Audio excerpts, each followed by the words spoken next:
மனோஜ்லாம் இந்த ஜென்மத்தில் திருந்த மாட்டான் அப்படின்னு சொல்லி நினைக்கிறவங்க மட்டும் நம்ம வீடியோக்கு லைக் பண்ணிக்கோங்க. ஆமாங்க, இவ்வளோ பிரச்சனை போய்கிட்டு இருக்குது. அந்த பிரச்சனையிலும் அவன் என்ன சொல்கிறான் அப்படின்னா, வீடை எப்படி விற்கிறது அப்படின்ற ஒரு ஐடியாவை தான் கொடுக்குறான். இதை பார்த்து அண்ணாமலை ரொம்ப அப்செட் ஆகிட்டாரு. நீ எல்லாம் ஒரு மனுஷன் தானா அப்படின்னு சொல்லி அவர் கேட்கல. அவரோட பார்வையிலே தெரியுது நீ எல்லாம் ஒரு மனுஷனே இல்லைடா அப்படின்னு சொல்லிட்டு அவர் சொல்கிறார் அப்படின்றத நம்மளால் புரிஞ்சுக்க முடியுது. ஓகேங்க, இன்றைக்கி எபிசோட் நடந்த விஷயங்கள் என்ன அப்படின்றத சுருக்கமாக பார்த்துட்டு அண்ட் நாளைக்கான எபிசோடில் என்ன நடக்குது அப்படின்னு சொல்லி பார்க்கலாம்.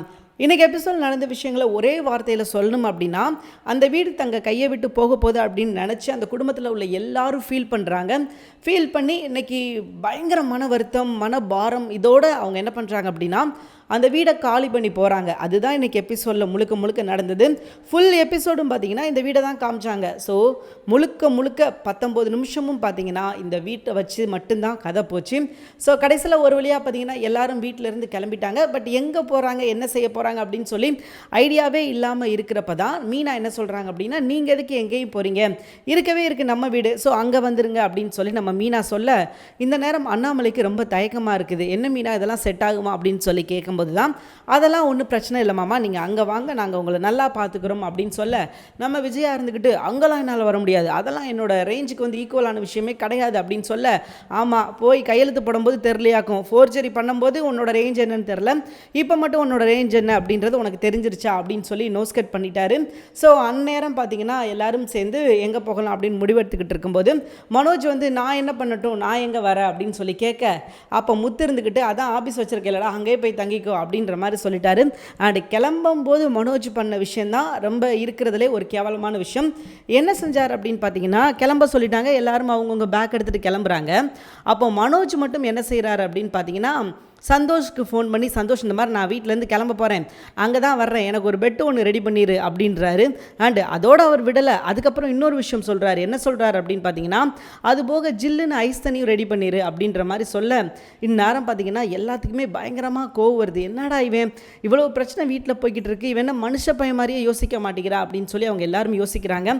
ஆனாலும் இருந்தாலும் என்ன பண்ண முடியும், எதுவுமே பண்ண முடியாது, இது ஒரு மனுஷ ஜென்மமே இல்லை அப்படின்றத எல்லாரும் புரிஞ்சுக்கிட்டாங்க. அப்படின்றதுனால இவன் சொல்கிறத யாரும் பெருசாக எடுத்துக்க போகிறது கிடையாது.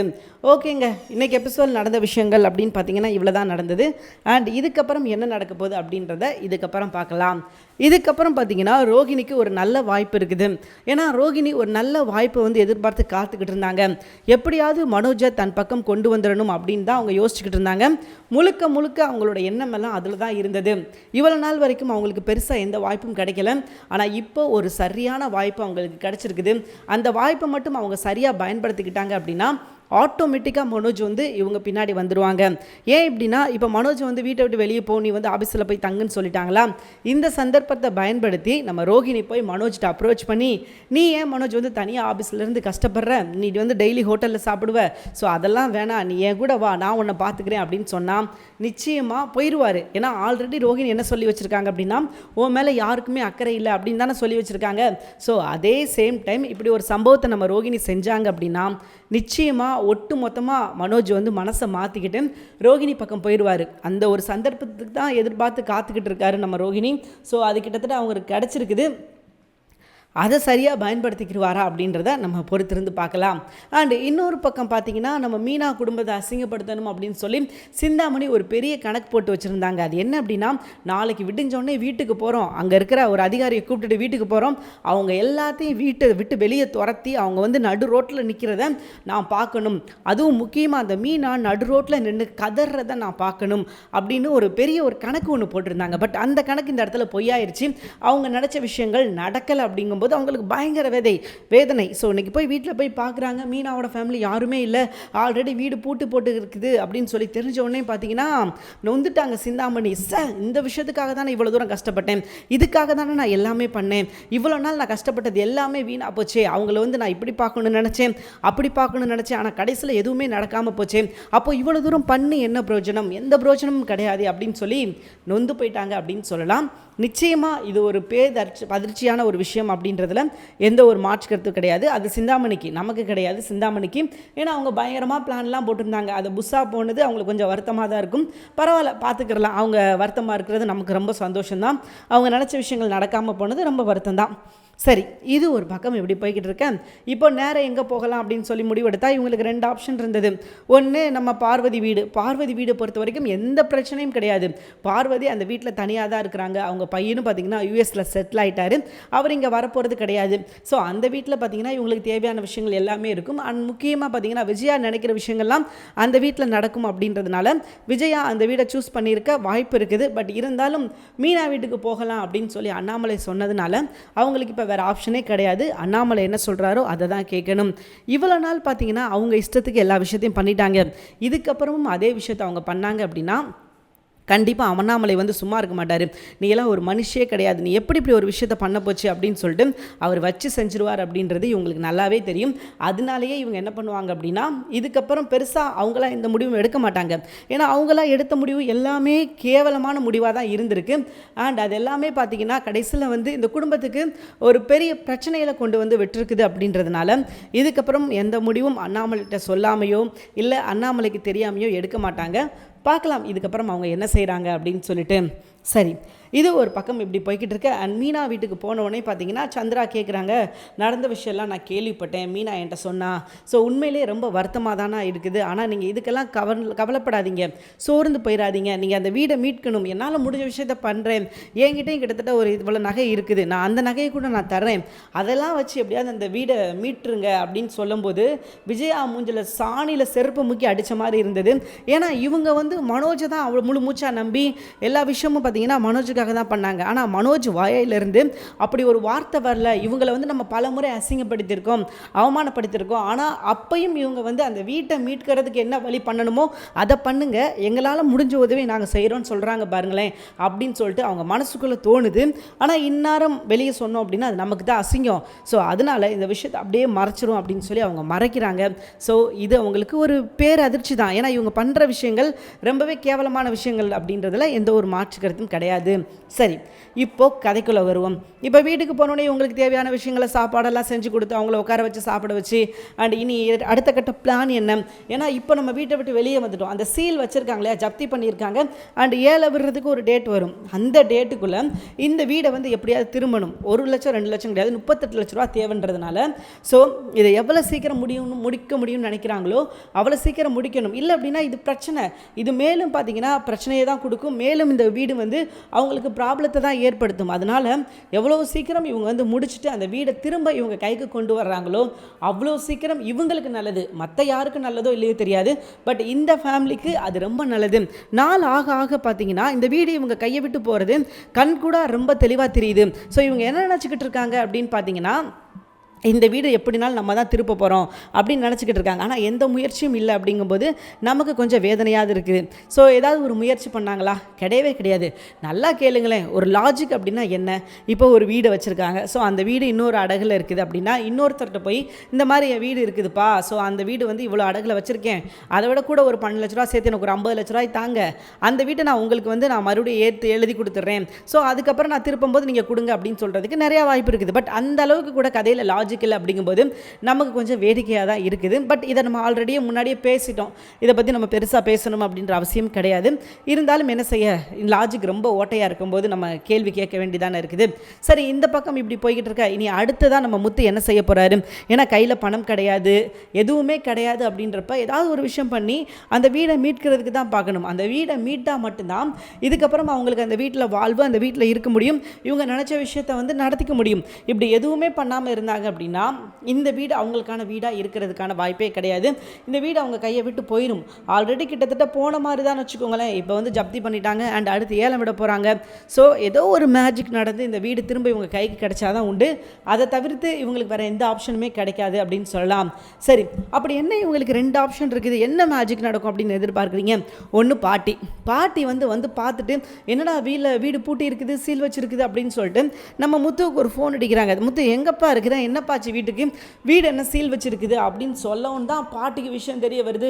ஒருவேளை யார் மூலியமாவது பாட்டிக்கு அந்த விஷயம் முன்னாடியே தெரிய வந்துருந்துச்சுன்னா பாட்டி வந்து பணத்தை கொடுத்துட்டு வந்திருப்பாங்க, பணத்தையே எடுத்துகிட்டு வந்திருப்பாங்க சாரி. ஸோ அப்படி இருக்கும்போது இப்போ அவங்களுக்கு அந்த எந்த விஷயமும் தெரிய வரல அப்படின்னா, இங்கே வந்ததுக்கப்புறம் தெரிய வருது அப்படின்னா நிச்சயமாக அந்த பணத்தை கொடுத்து அந்த வீட்டை மீட்கிறதுக்கு பாட்டி என்ன வேணாலும் செய்வாங்க அப்படின்றது நமக்கு நல்லாவே தெரியும். அந்த ஆப்ஷன் ஒன்று இருக்குது, பாட்டி ஹெல்ப் பண்ணி அந்த வீடை மீட்கிறதுக்கான ஒரு வழி ஒன்று இருக்குது. இன்னொன்று பார்த்தீங்கன்னா சத்யாவோட காதலி இருக்காங்க பார்த்தீங்களா, அவங்க வந்து ஏதாவது ஹெல்ப் பண்ணுறதுக்கு வாய்ப்பு இருக்குது. அப்படி இல்லைனா சத்யாவோட மாமனார் அந்த ஃபினான்சியர் இருக்கார் இல்லையா, அவர் வந்து சிந்தாமணி தான் நடக்கிற எல்லா பிரச்சனைக்கும் காரணம் அப்படின்னு சொல்லி அவராக முடிவு பண்ணி இந்த வீடை வந்து இவங்களுக்கு மீட்டு கொடுத்தார் அப்படின்னா அது ஒரு சான்ஸ் இருக்குது. ஏன் அப்படின்னா இந்த பிரச்சனைக்கு எல்லாத்துக்கும் காரணம் இவங்க தான், சிந்தாமணி தான் இந்த எல்லா பிரச்சனையும் வந்து ஆட்டி வைக்கிறா, அவள் வந்து மீனா கிட்ட தோத்துட்டா அப்படின்றதுனால இப்படி ஒரு விஷயத்த பண்ணுறா அப்படின்றது அவருக்கு தெரிய வந்துச்சு அப்படின்னா நிச்சயமாக அவரும் வந்து ஹெல்ப் பண்ணுவார். ஸோ ஹெல்ப் கிடைக்கிறதுக்கு நிறையா வழிகள் இருக்குது. ஆனால் இருந்தாலும் அந்த ஹெல்ப் வந்து இவங்களுக்கு ப்ராப்பராக கிடைக்குமா அப்படின்னா அது கொஞ்சம் கேள்விக்குறி தான், யோசிக்க வேண்டிய விஷயம். ஸோ ப்ராப்பராக கிடைக்கணும் அப்படின்றது நம்மளோட ஆசை. ஆனால் பல சிக்கல்கள் இருக்குது, இதில் வந்து சிக்கலே கிடையாது, அப்படியே இவங்க நினச்ச மாதிரி எல்லாமே நடந்துடும் அப்படின்னு சொல்ல முடியாது.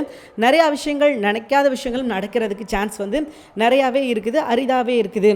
சரி, இப்போ எதுவுமே நடக்கலைங்க, நம்ம கதையை விட்டு அவுட் ஆஃப் சிலபஸ் போயிடுவோம், கதை வந்து இவ்வளோதான், இதுக்கப்புறம் கதை முடிஞ்சிருச்சு. ஸோ இதை தாண்டி என்ன விஷயங்கள் நடக்க போகுது சீரியலில்? ஒரு பக்கம் மனோஜ் வந்து பார்த்திங்கன்னா ரோஹிணி பக்கம் போயிட்டார், அவ்வளோதான், இதுக்கப்புறம் மனோஜ் அப்படின்ற ஒரு கேரக்டர் கிடையாது, இவனுக்காகவா நம்ம இவ்வளோ தூரம் போராடணும் அப்படின்னு சொல்லி நம்ம விஜயா தலையில் அடிச்சுக்க வேண்டியதுதான். ஏன்னா எல்லா விஷயமும் பார்த்து மனோஜுக்குன்னு செஞ்சாங்க இல்லையா, இன்றைக்கி அதனால் அவங்க பாதிக்கப்பட்டிருக்காங்க, ரொம்ப பெருசாக பாதிக்கப்பட்டிருக்காங்க. இந்த பாதிப்பு அவங்களுக்கு வந்து எங்கே கொண்டு போய் அவங்கள விட போகுது அப்படின்னு சொல்லி தெரியல. கண்டிப்பாக இந்த பாதிப்பு அவங்களுக்கு பெரிய பின்னடைவாக தான் இருக்கும். ஏன்னா இனி அவங்கவுங்க எடுத்து வைக்கிற விஷயம், சம்பவம் இது எல்லாமே பார்த்திங்கன்னா பெரிய லெவலுக்கு வந்து தாக்கத்தை ஏற்படுத்தும் அப்படின்னா அது மிகையாகாது. நிச்சயமாக இதுக்கப்புறம் விஜயா வந்து திருந்தணும். எப்படி வந்து தலையில் தூக்கி வச்சு ஆடினாங்களோ மனோஜையும் ரோகிணியையும், இன்றைக்கி அவங்களே தூக்கி எரிஞ்சிருவாங்க ரெண்டு பேர்த்தையும். ஏன்னா மனோஜ் வந்து திரும்ப ரோகிணி கூட போய் சேர்ந்துட்டார் அப்படின்னா கதை அங்கே தான் சூடு பிடிக்கும். ஏன்னா அந்த ஒரு விஷயம் தான் நடக்கக்கூடாது அப்படின்னு சொல்லி எல்லாரும் எதிர்பார்த்துக்கிட்டு இருக்கோம். அந்த ஒரு சம்பவம் நடந்துச்சுன்னா போதும், ஒட்டுமொத்த கதைக்களமும் டோட்டலாகவே சேஞ்ச் ஆயிரும். அண்ட் அதுக்கப்புறம் பார்த்தீங்கன்னா நம்ம மீனா வந்து இதுக்கப்புறம் சும்மா இருப்பாங்கன்னு நினைக்கிறீங்க? கண்டிப்பாக சும்மா இருக்க மாட்டாங்க. சிந்தாமணியை உண்டு இல்லைன்னு பண்ணிடுவாங்க. நடக்கிற எல்லா பிரச்சனையும் இவ தான் காரணம், இவளை நம்ம சும்மா விட்டது தான் இது வந்து பெரிய பிரச்சனைக்கு வந்து காரணமாக தெரியுது. ஸோ அதனால் இவளை நம்ம சும்மா விடக்கூடாது அப்படின்னு சொல்லி நம்ம மீனா என்ன பண்ண போகிறாங்க அப்படின்னா ஒரு மிகப்பெரிய ஒரு சம்பவம் பண்ண போகிறாங்க. நேர விறுவிறுன்னு போய் சிந்தாமணியோட கழுத்தை பிடிச்சி, இங்கே பாரு, நீ வந்து இவ்வளோ நாள் வரைக்கும் அராஜகம் பண்ணிக்கிட்டு இருந்த, அக்கிரமம் பண்ணிக்கிட்டு இருந்த, இது எல்லாமே எனக்கு தெரிய வந்திருக்கு, பட் அதை வச்சு நான் உன்னை உள்ள தூக்கி வைக்க போகிறேன் அப்படின்னு சொல்லி மிரட்டுறதுக்கும் வாய்ப்புகள் நிறையா இருக்குது. ஸோ இந்த மாதிரி பல வாய்ப்புகள் இருந்தாலும் இவங்க எதையுமே யூஸ் பண்ணிக்க மாட்டேங்கிறாங்க அப்படின்றது தான் உண்மையும் கூட. ஸோ இவங்களுக்கு நிறைய ஆப்ஷன் இருக்குது. இந்த வீடு இப்படி கையை விட்டு போகிறது நிலைமைக்கு கொண்டு வந்தது காரணம் மனோஜ் தான். ஆனால் மனோஜையும் இவங்க வீட்டுக்குள்ளே வச்சுக்கிட்டே எல்லா விஷயத்தையும் பண்ணிக்கிட்டு இருக்கிறது கொஞ்சம் வேதனையாக தான் இருக்குது. ஸோ மனோஜுக்கு ஒரு சரியான பாடம் புகட்டணும் அப்படின்றது நம்மளோட ஆசை. ஏன்னா இவன் வந்து திருந்த மாட்டான், இவன் வந்து திருந்தாமல் இருக்கிறதுக்கு நிறையா வாய்ப்பு இருக்குது. ஏன் அப்படின்னா இவன் திருந்தணும் அப்படின்னா பல விஷயங்கள் வந்து மாறினா மட்டும்தான் இவன் திருந்துவான். இவன் மாறாதவரை அவன் திருந்தவே மாட்டான். ஸோ அவனுக்கு ஒரு எண்டு கார்டு போடணும் அப்படின்றது நம்மளோட ஆசை. பட் அது எப்படி நடக்கும் அப்படின்னு சொல்லி தெரியல. ஆனால் ஒரு எண்டு கார்டு கண்டிப்பாக போட்டே தான் ஆகணும். இல்லை அப்படின்னா நிறையா ப்ராப்ளத்தை இவங்க தான் பேஸ் பண்ண வேண்டியது இருக்கும். இப்போ வரைக்கும் பார்த்தீங்கன்னா மனோஜால் இந்த குடும்பத்துக்கு வராத பிரச்சனைகள் கிடையாது. எல்லா பிரச்சனைக்கும் பின்னாடி மனோஜ் தான் இருப்பான். ஸோ நடக்கிற எல்லா பிரச்சனையும் பார்த்திங்கன்னா அவனால் மட்டும்தான் நடந்துக்கிட்டு இருக்கும். ஸோ இதுக்கப்புறமும் அவனால் தான் இந்த பிரச்சனைகள்லாம் வரப்போகுது. அதனால அவள் ரோகிணி கூட போயிட்டானாலே போதும், இந்த குடும்பத்துக்கு பாதி நல்லது. ரோகிணி கூட போகணும், இங்கிட்டு வந்து விஜயா வந்து கிளம்பிடணும். இப்படி ரெண்டு பேரும் மட்டும், இந்த ரெண்டு கேரக்டர் மட்டும் இல்லாமல் இருந்துச்சுன்னா இந்த குடும்பம் சீரும் சிறப்புமாக செம்மையாக இருக்கும் அப்படின்றதுல எந்த ஒரு மாற்று கருத்தும் கிடையாது. ஏன்னா இந்த குடும்பம் வந்து நல்ல குடும்பம், பாவப்பட்ட குடும்பம்ன்றதுனால இந்த குடும்பத்துக்கு நடக்க வேண்டிய விஷயங்கள், கிடைக்க வேண்டிய விஷயங்கள் எல்லாமே கிடைக்கணும் அப்படின்றது நம்மளோட ஆசை. அண்ட் முத்து மீனா இருக்கிற வரை அந்த வீடு வந்து இவங்க கையை விட்டு போகாது.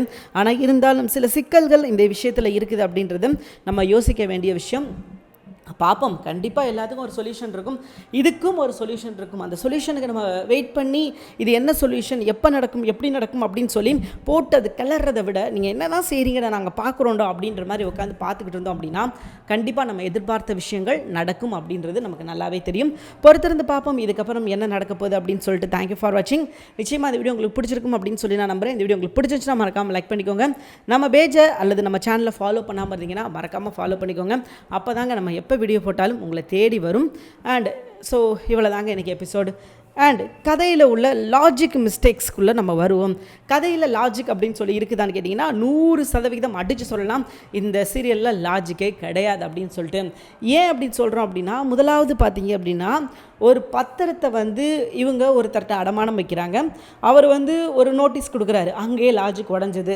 ஏன் அப்படின்னா இவர் கொடுக்குற நோட்டீஸ் வந்து செல்லாது, இவர் குறிப்பிட்ட டைம் கொடுத்துட்டாரு. ஸோ அந்த கொடுத்ததுக்கப்புறம் இல்லை எனக்கு பணம் வந்து உடனே வேணும் அப்படின்னு சொல்லி கேட்டால் எங்கேயுமே யாருமே ஏற்றுக்க மாட்டாங்க. நீ தானப்பா இவ்வளோ நாள் டைம் கொடுத்துருக்க, நீ கொடுத்த டயட்டே வந்து ஏன்னா போலீஸ்காரங்கிட்டே போய் பேசலாம், சார் இங்கே பாருங்கள் இவன் தான் இவ்வளோ நாள் டைம் கொடுத்தான், ஸோ இவன் டயத்தை நாங்கள் அக்செப்ட் பண்ணி பணத்தை வந்து ஆரம்பத்தில் அவன் கேட்டோன்னே போய் 10 லட்ச ரூபாய் நாங்கள் கொடுத்துட்டோம், அதுவும் இவங்க பண்ண தப்புன்னு வச்சுக்கோங்களேன், எடுத்தோடனே போய் 10 லட்ச ரூபாய் கொடுத்தது, அதனால தான் அவர் ட்ரிகர் ஆகி வந்து இவ்வளோ விஷயத்தை பண்ணிக்கிட்டு இருக்கான். ஸோ அப்படி இருக்கும்போது போலீஸ் ஸ்டேஷனுக்கே போனாலும், சார் இங்கே பாருங்கள் எங்ககிட்ட வந்து இவ்வளோ சொன்னால் இந்த அமௌண்ட்டை நாங்கள் ஆல்ரெடி நாங்கள் கொடுத்துட்டோம், ஆனால் மறுபடியும் வந்து எனக்கு வந்து அவசரமாக பணம் வேணும்னு சொல்கிறான், அதை எங்களால் கொடுக்க முடியாது, ஜப்தி விடுறான், ஸோ எங்களால் எதுவுமே பண்ண முடியாது சார், நீங்கள் தான் எங்களுக்கு கேட்டு கொடுக்கணும் அப்படின்னு சொல்லி போனால் நிச்சயமாக இந்த கேஸ் வந்து முத்துமீனா பக்கம் தான் நிற்கும். ஏன்னா இல்லாத பணத்தை எப்படி நாங்கள் கொடுக்க முடியும், நாங்கள் சொன்ன டைம் நீங்கள் வந்து எனக்கு இவ்வளோ டைம் கொடுத்துட்டேன், இந்த டைமுக்குள்ளே கொடுக்குறோம் நாங்களும் சொல்லிட்டோம், திடீர்னு வந்து உனக்கு தேவை இருக்குது அப்படின்றதுனால நீ எங்களை வந்து டார்ச்சர் பண்ண முடியாது, நாங்கள் எங்ககிட்ட பணம் வரும்போது நீ சொன்ன டேட்டில் தான் கொடுப்போம் அப்படின்னு சொல்லி ஆர்குமெண்ட் பண்ணலாம். ஏன்னா பிரச்சனை இருக்காது. ஏன் இப்போ ஒரு வேளை கோர்ட்டுக்கு போகுதுன்னு வச்சுக்கோங்களேன், கோர்ட்டு லீவு, அப்போ யார் வந்து சீல் வைப்பா, கோர்ட்டில் இருந்தால் வந்து சீல் வைக்கணும். ஸோ அங்கேயும் லாஜிக் அடி வாங்குது.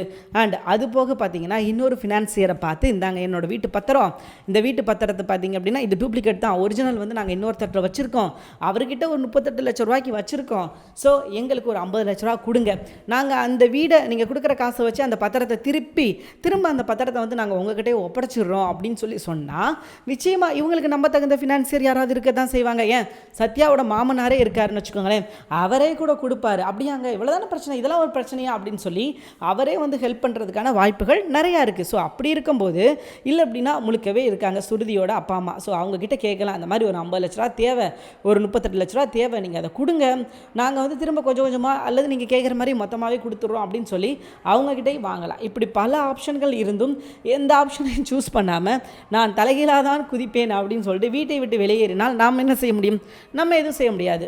அண்ட் இன்னொன்று, இந்த எல்லா பிரச்சனைக்கும் முக்கியமான காரணம் யார் அப்படின்னு பார்த்தீங்கன்னா முத்துமீனா தான். ஸோ மனோஜ் ஒரு பெரிய காரணம், அவனை விட்டுருங்களேன், அவனை தாண்டி இதில் வந்து முத்துமீனா ரொம்ப பெரிய ஒரு இஷ்யூவை பண்ணி வச்சுருக்காங்க. அது என்ன அப்படின்னா, போய் அந்த 10 லட்ச ரூபாயை கொடுத்தது தான் இவங்க பண்ண ஒரு மிகப்பெரிய ஒரு விஷயம் அப்படின்னு சொல்லலாம். இவங்கக்கிட்ட ஒரு 10 லட்ச ரூபா இருக்குது அப்படின்னா இவங்க என்ன பண்ணியிருந்திருக்கணும், அந்த 10 லட்ச ரூபா எடுத்து ஓரமாக வச்சுட்டு ஓகே இந்த 10 லட்ச ரூபா இருக்கட்டும், இன்னும் ஒரு 38 லட்ச ரூபா சேர்ந்ததுக்கப்புறம் நம்ம போய் கொடுத்துருவோம் அப்படின்னு சொல்லி கொடுத்துருந்துருக்கணும். ஆனால் இந்த தற்குறிங்க என்ன பண்ணாங்க அப்படின்னா 10 லட்ச ரூபா வந்த உடனேயும் முதல்ல போய் மூஞ்சில் எறிவோம் அப்புறம் பாப்பம் மிச்சத்தை அப்படின்னு சொல்லி இப்போ போய் எடுத்தோடனே அந்த 10 லட்ச ரூபாயை கொடுத்தது தான் இப்போ இந்த பிரச்சனையாகவே மாறி இருக்குது. இந்த பிரச்சனைக்கு அதுவும் ஒரு முக்கியமான காரணம்.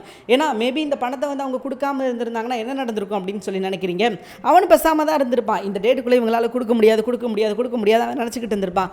சிந்தாமணி அவங்களாம் எப்படி பணத்தை பரட்ட போனாங்க, பரட்டுறதுக்கான வாய்ப்பே கிடையாது, நம்ம கொடுக்குற டைம் வரட்டும், வந்ததுக்கப்புறம் நம்ம பார்த்துக்கலாம் அப்படின்னு சொல்லி அவங்களும் நினச்சிக்கிட்டு இருந்திருப்பாங்க. இவங்க ஆல்ரெடி பணத்தை 10 லட்ச ரூபா ரெடி பண்ணி வச்சுருப்பாங்க.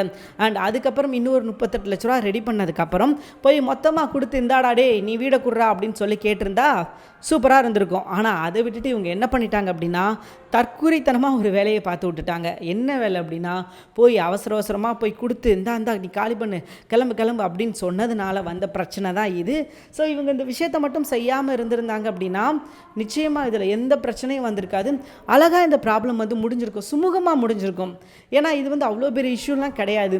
ஸோ சுமூகமாக முடிய வேண்டிய பிரச்சனையை நம்ம முத்துமீனா அவசர புத்தியினால் இவ்வளோ பெரிய பிரச்சனையாக மாற்றிருக்காங்க அப்படின்னா அது மிகையாகாது. ஒரு பக்கம் மனோஜ் எப்படி பிரச்சனைக்கு காரணமாக இருக்கானோ அதே மாதிரி நம்ம முத்துமீனாவும் இப்போ நடக்கிற பிரச்சனைக்கு ஒரு காரணமாக அமைஞ்சிருக்கிறாங்க அப்படின்னா அது மிகையாகாது. ஸோ இதுதாங்க இதுக்கப்புறம் சீரியல் கதை வந்து அவங்க வீட்டை திருப்பிடுவாங்க, ரிசல்ட் நமக்கு தெரியும், பட் எப்படி அப்படின்ற ஒரே ஒரு கேள்விகள் மட்டும்தான் நம்ம தொடர்ந்து இருக்கோம்.